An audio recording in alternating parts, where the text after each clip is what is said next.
Dear listeners, when we are at our most frustrated, uh, when we realize that we have been pointing the finger at everyone and everything around us, convinced the source of our pain lives out there. There is a moment that comes for many of us, often, and then something shifts. We start to see the patterns, we notice how to deflect, how we hide from ourselves, how we carry judgments about who we are that we never questioned. What if?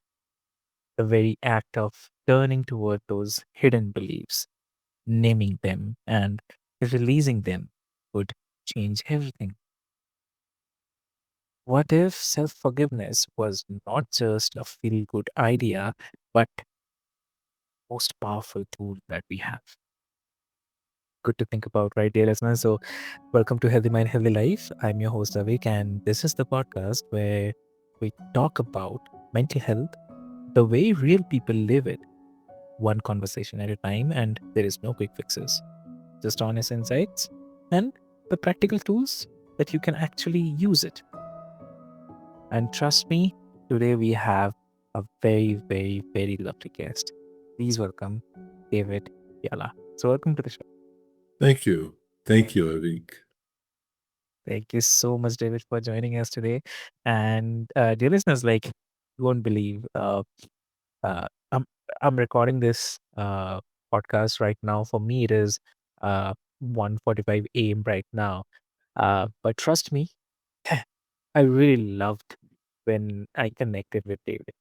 And before the podcast, we really had a very good conversation about where both our understanding, our thinking, the thought process actually meet, where we connected. We talked about the gods, we talked about the beliefs, how these things matches. I mean, and I'd say like the boundaries doesn't matter. Like I'm somewhere, David is somewhere else, but we are connecting. Our thoughts are connected, and trust me, when we talked about Gita. So Gita is the holy book of Hinduism. So trust me, like when we connected, we talked about it. It actually gave me a goosebump, and it it is for real. It is for real, I have to say. So with this, with I definitely love to start our conversation today with the name of Narayan, Krishna, because both of them uh, are the same. It's they're different births, they're different name, they're different forms they've been with us. It is only one God. So with his name, let's start today's conversation. But before that, I'll quickly tell you about David. So David is a licensed therapist with more than 35 years in private practice, a mind and body healer, teacher, and the author of The Courageous Seeker. Release emotional pain, master your mind, and wake up to your inner warrior. So let's get started. Wow. So David, Go ahead, Avik. yeah. So David, a lot of people hear these words of denial or projection and think those are the things other people do. So, what do you think is the biggest misconception that you see when it comes to recognize these patterns in ourselves? What do you What do I think is the most important practice to recognize think? Mhm. would be self-forgiveness. And what's noteworthy is the self-forgiveness. While I think you may mentioned earlier that Mm, there's certain things that individuals have heard about, read about, mm, and it's wonderful that they've heard them. mm. However, at the same time, it needs to be put into a practice. And one of the most life transforming experiences I had was the realization that I had to practice what I know. Okay. Not just occasionally, but like regularly. Mm, because what I put in, maybe you've heard this cliche, it's certainly popular in America here, is what you Mhm. put in is what you get out. Or from the Yoga Vasista, the fruits of my endeavors are commensurate with the intensity of my self-effort. That's from the Yoga Vasista. It's on my website, mindyurego.com. And that title, Mind Your Ego, was a gift from my wife to me because she literally wanted to make sure that I kept minding my ego and taking care of it in a way that, uh, I took care of myself from my heart, not from my ego. Mm, In any case, on the website, I have, I don't know what you want to call it, but it's a statement that's at the very top of the very homepage that simply says, "This entire life is all about remembering and practicing." And that says it all. Because if we don't remember, we don't practice. And we have to practice what we already know. So mm, the critical message for everyone that might hear this is is set up a system to help you remember what it is you want to practice. And of course, I have several suggestions, but before I go there, I just want to emphasize it could be your iPhone, it could be a watch, it could be a pebble in your pocket that helps you remember. mm, And that could be a repetition of your mantra, using the rock to remind you of a repetition of your mantra, because you don't have the luxury perhaps of walking around with your mala. yeah, yeah, So you could be in your office, you could have the rock in your pocket, you feel the rock and you remember, and then you repeat whatever it is that you want to say to yourself. I love myself, I accept myself, I forgive myself. Imagine that being your mantra throughout the entire day, so that mm, you can learn more deeply what you already know, which is I want to accept myself, I want to love myself, and truly, I'm finally forgiving myself. The guilt and self-judgment mm, or self-criticism, or however you want to describe it, in ways that I may feel bad about myself, that takes the mm, form of a statement like, whatever I do, it's not enough. mm, Or perhaps it's a statement of, whatever I do, it's never good enough. mm, Or maybe it's something related, parental guilt. Guilt I have regarding maybe how I treated someone, my child, my parent, anyone. That one individual feeling, that thought, that belief that it's not good enough, or I'm not good enough, or so on and so forth. The individual wants to forgive it. And whether they realize it or not, every day, that if you can create a system every before bed, I actually think this is a nice time if you can connect to your heart and you visualize in a sacred setting the beautiful soul that you already are. And perhaps it's a Vik, right? And mm, so the soul takes the form of a Vik, this beautiful being of light. And then on the other side is a Vik who has this guilt of, what I didn't do it good enough. You know, and it's related to something that stays with you. And there's emotions of fear and sadness and anger in that. And so the soul has a monologue with the one with the guilt, not dialogue, a monologue, and says it's finally okay for you to forgive the judgment. And that judgment, the soul is speaking. I'm telling you, the judgment is a lie. How could it be a lie? Because the negative belief is rooted in negative emotion. And the negative emotions created the negative judgment, the self criticism. So, unbeknownst to us, we've actually lied to ourselves and it actually came to believe it's my fault, such and such, or, how could I be so da, da, da. So that in itself is a lie. The pure soul embraces the one with the negative belief and has a monologue and says it's finally okay to begin the process of letting it go. I love you, I accept you, I forgive you, and it's time for you to forgive you. And maybe you have tears, maybe you have the release, you feel some kind of relief. And this is and then after the embrace and the loving monologue, then you watch the two of them become as one, because they are one. And and here's the punchline. The punchline is what you've already heard. Every day, this is the visualization until that is all gone. And you go, "Oh my gosh, I don't feel any whatever it is." And then you go to the next one. Because I suspect many of us have more than one or two self-judgments or self-criticisms, right? Or guilt. Correct. Correct. So that's the remembering, that's the practice, and it's done every day. You want to make remembering and practicing a way of life.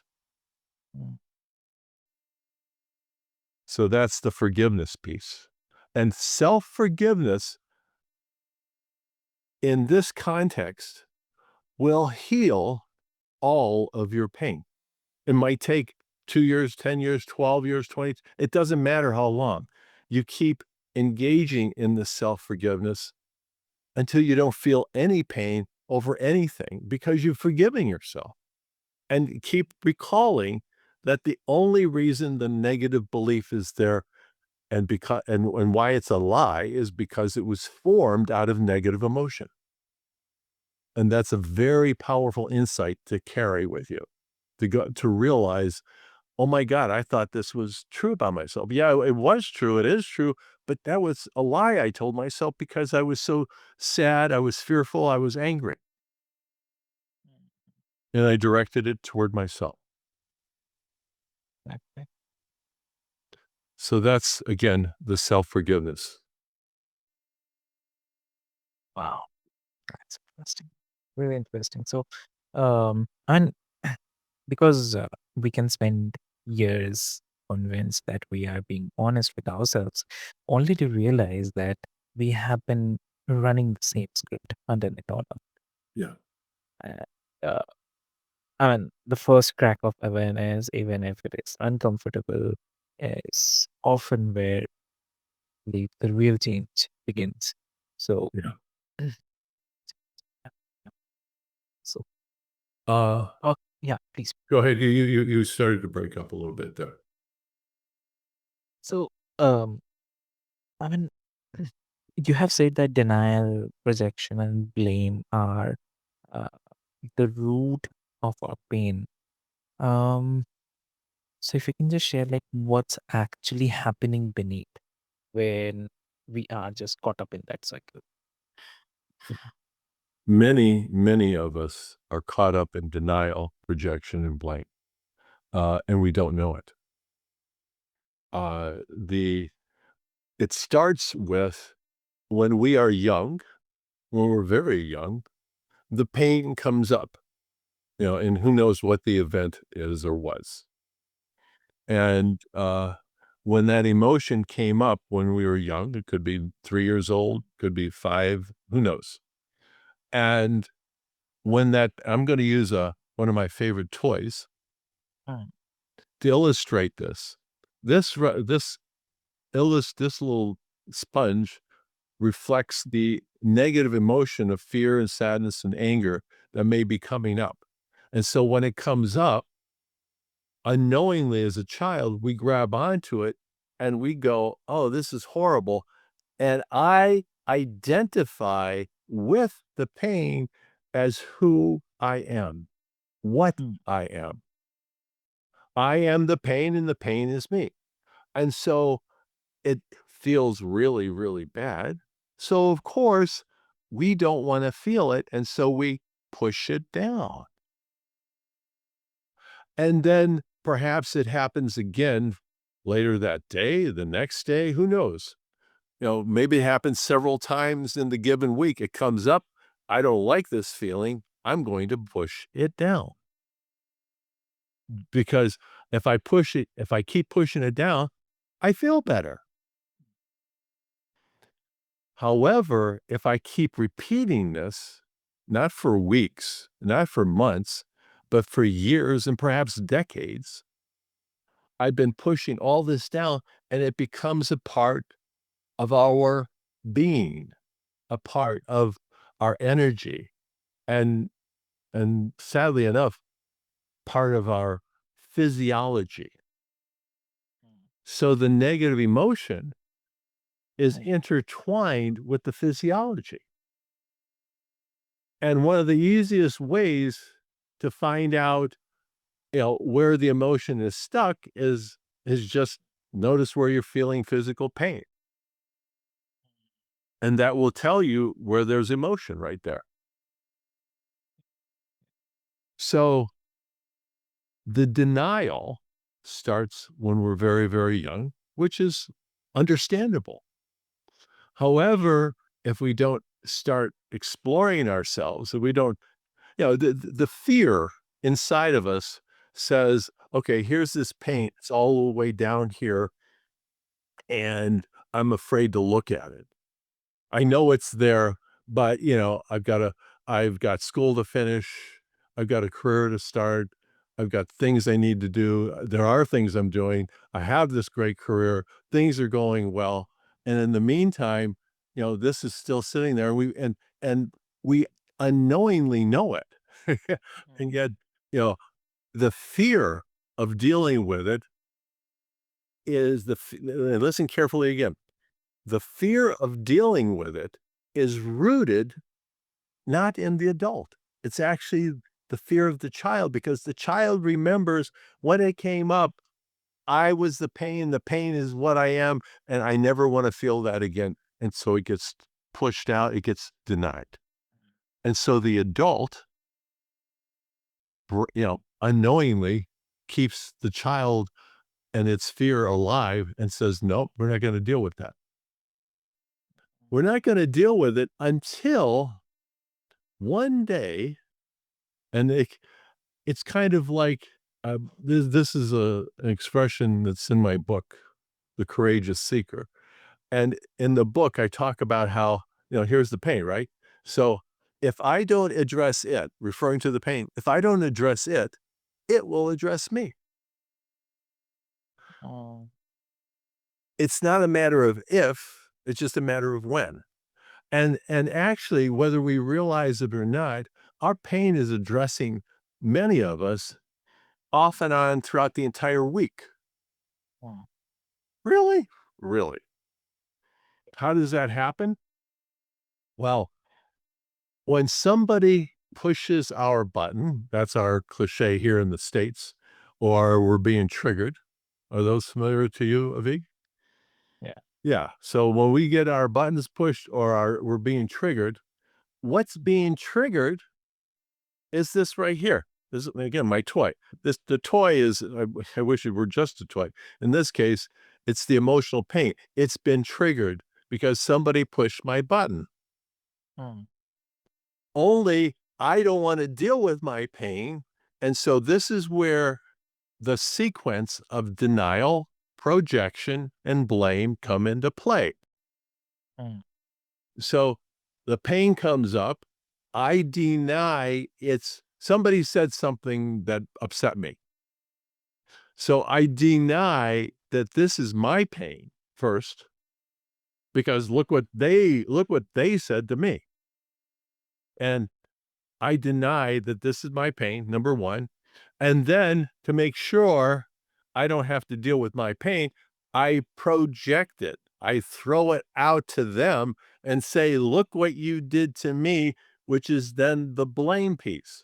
So there's the throw it out, project, and then I'll keep the blame out there and on them using blame. And all along, every time somebody triggers us, it's actually our own stuff. It's our own history. But we've been afraid to acknowledge that this is mine because, and listen carefully, I identify with the pain. I remember as a child, the pain is me and I am the pain. Mm. So I don't ever want to do that again. And that's still in play. So that's the denial and therefore the projection. And there it is. So Yeah. if and here's the best part now. The best part is the solution. The Somebody says something that makes me feel um I'll just go back to what I do, it's never good enough, right? Yeah. And so and it brought up emotions of sadness and anger. Mm. And so here it comes. Only now, because I'm willing to acknowledge that this is mine, where does it come from? My past. Mm. And then I go, okay, what's the belief that I have about myself that's so negative about the sadness because of what happened when I was 14 years old? Mm. And the judgment is, yeah, whatever I do, it's never good enough. Well, it got played out in the present tense 20 or 30 years later Mm. because my spouse, my partner, my neighbor, my friend said something the wrong way. But only this time, I don't have to throw it out onto them. I can acknowledge it as something that originated from my past. And when I can practice this, I emphasize practice because it's not like flipping a switch and all of a sudden I'm going to own all my pain every time somebody says something mean. And that can, when I say, that can, something mean can be also if I'm watching something on social media that triggers me negatively, that's still about me. And this is in the book. Forgive me, it's Mm. just in the book, right? The Courageous Yeah. Secret. Uh, the themes that usually some of the biggest themes that individuals were have to deal with Mm. follow it could be, from our past, right? Rejection, abandonment, betrayal, injustice, not feeling good enough, a and those kind of things are kinda like the main themes, and if I can identify the theme, then I can identify the fear and the sadness and the anger with it, and the negative belief, and once I start forgiving myself each evening about that negative belief, magically, I won't be triggered by it anymore, Mm. and once I'm not triggered by it anymore, then I go on to the next thing. But the other important message in this, Avik, is that as I own these triggers that are things that are being triggered, as I own them, no one out there has power over me ever again. Yep. I mean, how powerful is that? No one has the power over me. Rather, everyone and everything out there that might trigger me is now a messenger for me to go deeper inside myself, to forgive myself and let the pain go.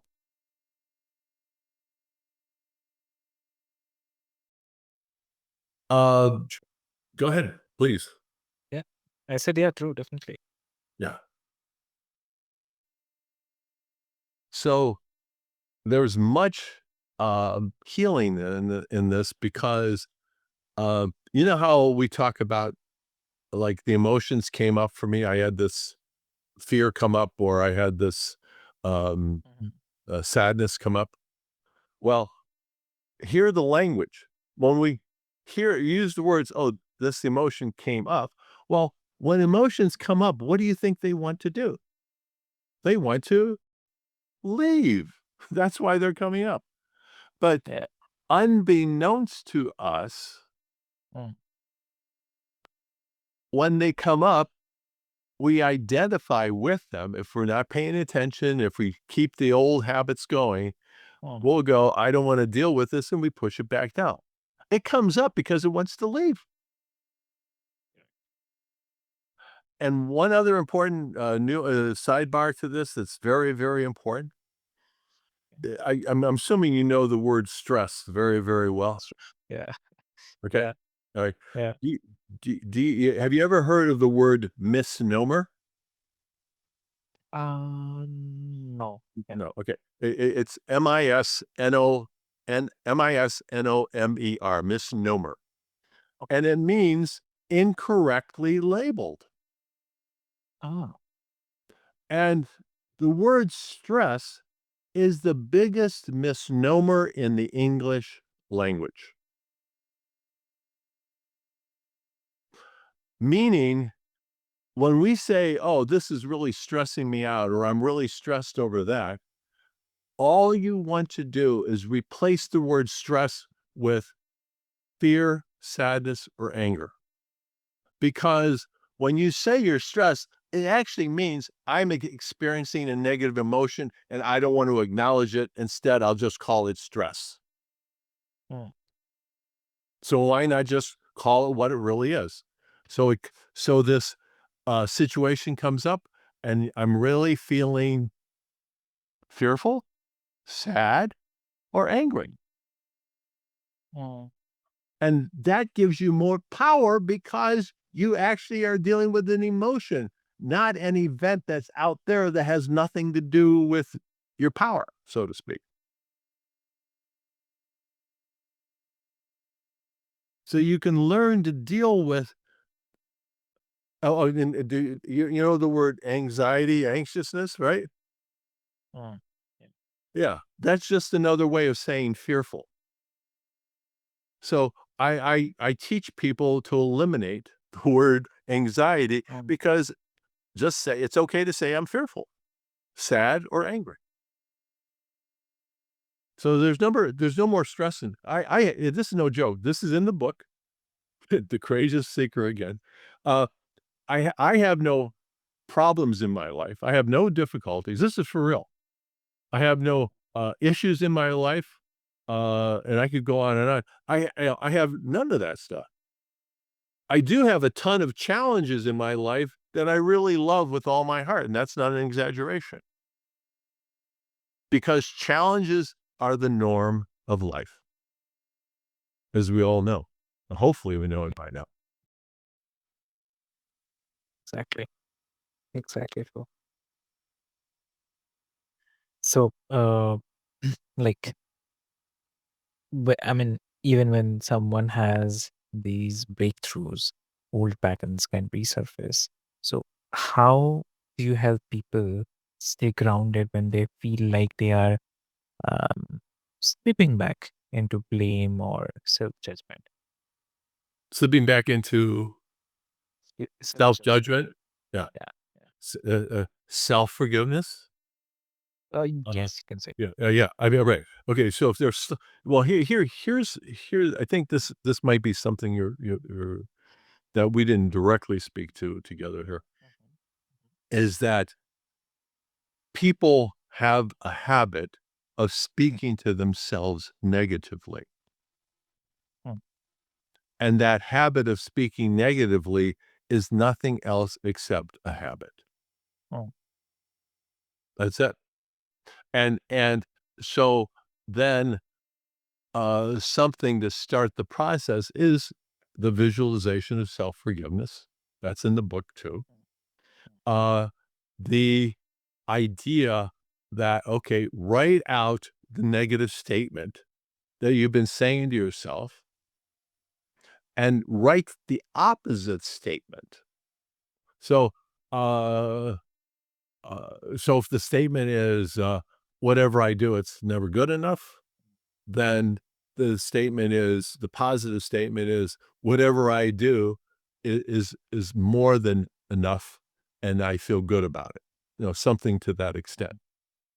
mhm, Now, uh, however, making that statement, whatever I do is good enough and I feel good about it, when we're still stuck in the negative, that positive statement feels like it's not true at all. mhm, And so it's really, really helpful. And, these are affirmations that I'm sure you're aware of, right? So, uh, The affirmation, I call it an invocation, where you can say to yourself, with all my heart, Mm. I'm finally giving myself permission Yeah. to believe that whatever I do is enough and I feel good about it. So you've literally invoked your heart and you're giving yourself permission. And so it's not a matter of if, it's just a matter of time that you feel positive about it. The self criticism, the negative statements, the self judgment, you want to catch. And to do that, you have to pay attention to your thought process. Mm.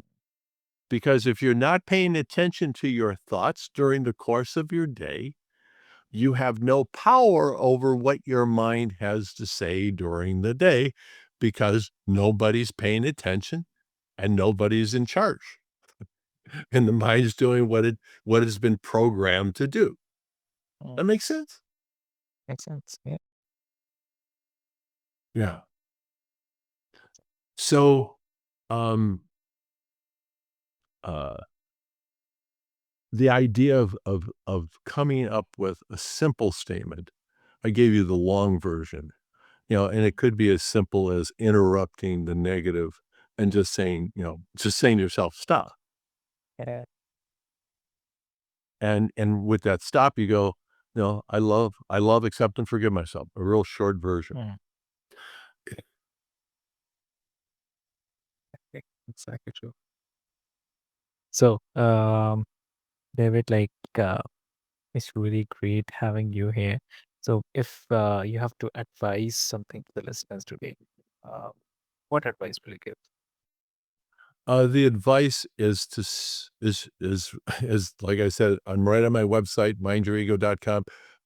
Hmm. My entire life is about remembering and Okay. practicing. And you wanna ask yourself, what is it that you wanna practice during the course of your whole day? You wanna practice giving up the addiction to thinking all day. It can be, and it is as simple as feel the breath, and we know the breath is prana. And so it's not just oxygen, it's the life force through our entire being with one simple breath, if we remember each time. And so, and then on each exhalation, it's okay to, I can finally give myself permission to let go, or just tell yourself it's okay to let go. So it's a matter of remembering and practicing. Forgive me, one quick one. The two most powerful words in the English language is "it's okay." It's okay. It's okay. It's okay. It's okay. Yeah. Because the more I say it's okay, and I don't mean at the detriment, it doesn't mean, let yourself be harmed. It just, something doesn't go my way. It's okay. It, it'll be fine. So just remembering and practicing, and set up a system to help you remember to practice. Mm. Thank you for that. And Amazing. um, may I? Yeah. Yeah. Yeah. Please. Okay. So that's the book. Uh, everything and much, much more is in the book, The Courageous Seeker, Mm. by yours truly. And it truly has 35 years of content in it. And Wow. yeah. And this is only the first book, but for you, and by the way, there's so much substance to it. Mm. You will literally have to read it, and once you read it 4 or 5 or 6 times. It's a companion that will Mm. keep you, um, healing and on the path. Mm. And my website, Mind Your Ego, has a lot of resources on it if you go check it out and, uh, Yeah. yeah. Amazing. So, dear listeners, what I'll do is I'll put all the links, details, everything into the show notes for your easy reference. And I'd say, the moment we stop giving our pain away to others and start meeting it with honesty and compassion, we Yeah. reclaim something that is no one can take from us, right? So, Yes. David, thank you so much for sharing all of this. It's really, really great having you here, and I can't thank you enough. Um, It's I believe it's a gift, basically. So thank you so much for being here. And everyone, everyone, if you're listening right now, or maybe you'll be listening later, remember that uh, healing does not mean that you have to have it all figured out, everything. But it means you are willing to look, to question, and to hold yourself with a little more kindness than you did last time. That's enough. That's enough, right? So, Yeah. with this is your host, Avik, and this is Healthy Mind, Healthy Life. Take care of your mind and please take care of your life for sure. Thank you so much. Yeah. Healthy mind, healthy life, everyone.